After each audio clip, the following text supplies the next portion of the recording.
Sri Lanka is in crisis. Amid an unprecedented economic crisis, President Gotabaya Rajapaksa has declared a state of emergency. Angry citizens have hit the streets demanding his resignation. But Sri Lankans have reasons to be angry.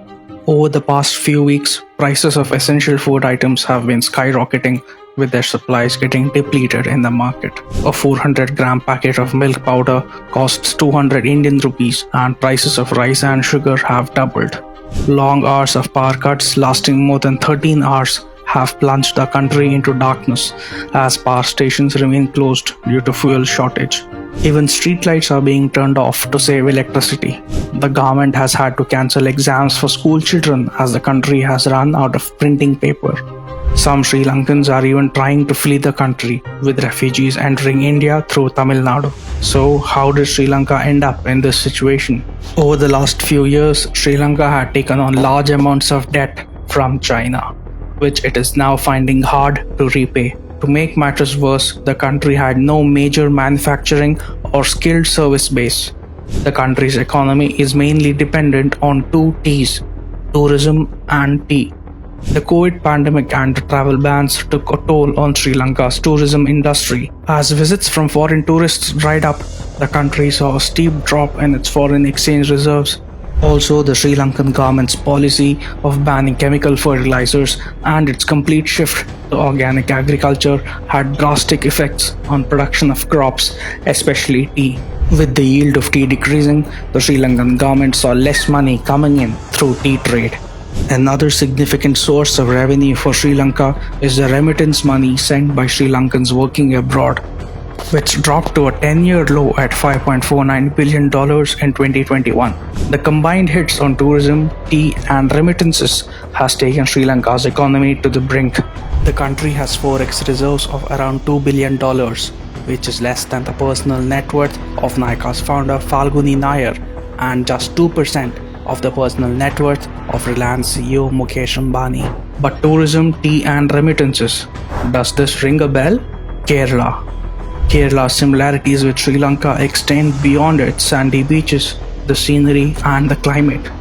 Just like Sri Lanka, Kerala's economy too is dependent on tourism, tea, and remittances.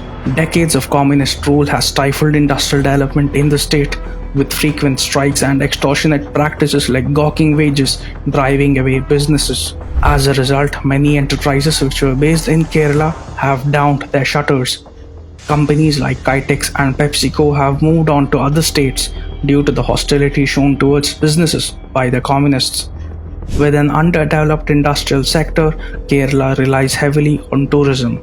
Today, almost 10% of Kerala's GDP comes from the tourism sector, and it provides 24% of the employment in the state. Kerala is also dependent on the revenue generated through cultivation of cash crops like rubber, coffee, tapioca, and tea. Just like Sri Lanka, Kerala's economy is also heavily dependent on the remittance money sent by Keralites living in the Gulf. According to the World Bank, around 30% of the state's total income comes through remittances sent by Malayalis working abroad. And just like Sri Lanka, Kerala sits on a huge pile of debt. The state has one of the highest debt to GSDP ratio of 38%, which is the fourth highest for any state in India. Kerala also has the highest household debt in all of India.